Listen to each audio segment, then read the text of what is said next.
అనకాపల్లి జిల్లాలోని రాంబెల్లి మండలం Atchutapuram ఏపీఎస్ఈజీలో SVS chemical industries దగ్గర అగ్ని ప్రమాద సంఘటన స్థలాన్ని హోంమంత్రి వంగలపూడి అనిత, యలమంచిలి ఎమ్మెల్యే సుందరపు విజయ్ కుమార్ పరిశీలించారు. ప్రమాదం ఎలా జరిగిందో కంపెనీ ప్రతినిధులను, అధికారులను అడిగి తెలుసుకున్నారు. ఈ సందర్భంగా కంపెనీ ప్రతినిధులపై ఆమె ఆగ్రహం వ్యక్తం చేశారు. కంపెనీలోని ఇన్ని ట్యాంకులు ఎందుకు ఉన్నాయని మంత్రి అనిత ప్రశ్నించారు.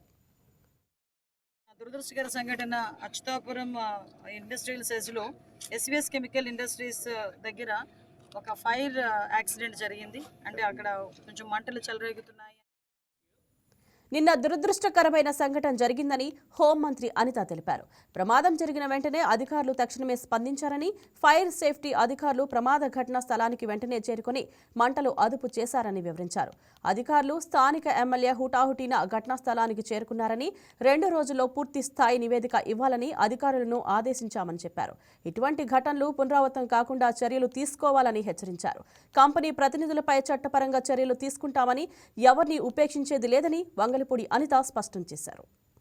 నిన్న దురదృష్టకర సంఘటన అచ్యుతాపురం ఇండస్ట్రియల్ సెజ్లో ఎస్వీఎస్ కెమికల్ ఇండస్ట్రీస్ దగ్గర ఒక ఫైర్ యాక్సిడెంట్ జరిగింది. అంటే అక్కడ కొంచెం మంటలు చెలరేగుతున్నాయి అని చెప్పి తెలిసి ఇన్ఫర్మేషన్ వచ్చిన వెంటనే ఇమీడియట్గా అక్కడ ఫైర్ డిపార్ట్మెంట్ వాళ్ళు వితిన్ 14 minutes ఇక్కడికి చేరుకొని ఆ ఫైర్ని అదుపులోకి తీసుకురావడంలోనే, అదేవిధంగా పోలీస్ డిపార్ట్మెంట్ వాళ్ళు వీళ్ళందరూ కూడా కంప్లీట్గా అలర్ట్ అవ్వడం జరిగింది. ఈ ప్లాంట్లో కూడా 4-methyl కైనో బైఫినైల్ అనే ఒక రసాయనాన్ని కూడా తయారు చేయడం జరుగుతుంది. అందులోని సంబంధించి ఒక టొలిన్ అనే ఒక పదార్థం కూడా ఉంటుంది. ఇది బాగా ఫ్లామబుల్. సో ఇటువంటి సిచ్యువేషన్స్లో అక్కడ ఫైర్ యాక్సిడెంట్ జరగడం, ఫైర్ ఎలాగా యాక్సిడెంట్ జరిగింది, అదేవిధంగా అక్కడ ఎటువంటి హ్యూమన్ ఎర్రర్స్ ఏమైనా ఉన్నాయా, ఇండస్ట్రీస్ సంబంధించిన కానీ ఆ కంపెనీ వాళ్ళ తాలూకా ఎర్రర్స్ ఏమైనా ఉన్నాయా, వాళ్ళ నెగ్లిజెన్స్ ఏమైనా ఉందా అన్న దాని మీద కోణంలో కూడా మేమందరం కూడా దర్యాప్తు ప్రారంభించడం జరిగింది.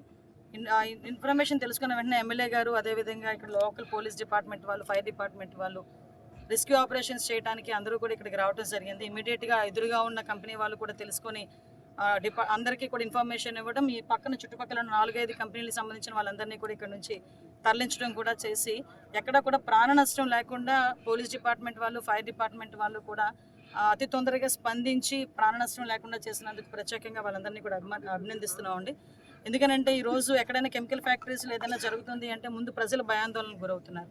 అసలు యాక్చువల్గా ఎటువంటి ప్రాణ నష్టం లేకపోయినా ఈరోజు ఎందుకు ఇది జరిగింది అన్న దాని మీద ఈరోజు నేను, ఎమ్మెల్యే గారు ప్రత్యేకంగా దీని గురించి వచ్చి చూసి వెళ్ళాలి. అసలు ఎందుకు జరుగుతున్నాయి ఇలాంటివన్నీ కూడా ఒకసారి ఒక సమగ్ర నివేదికను కూడా తయారు చేసుకోవాలి. ఈ వీడియో మీకు నచ్చినట్లయితే లైక్ చేయండి, షేర్ చేయండి, మా ఛానల్కి సబ్స్క్రైబ్ చేయండి.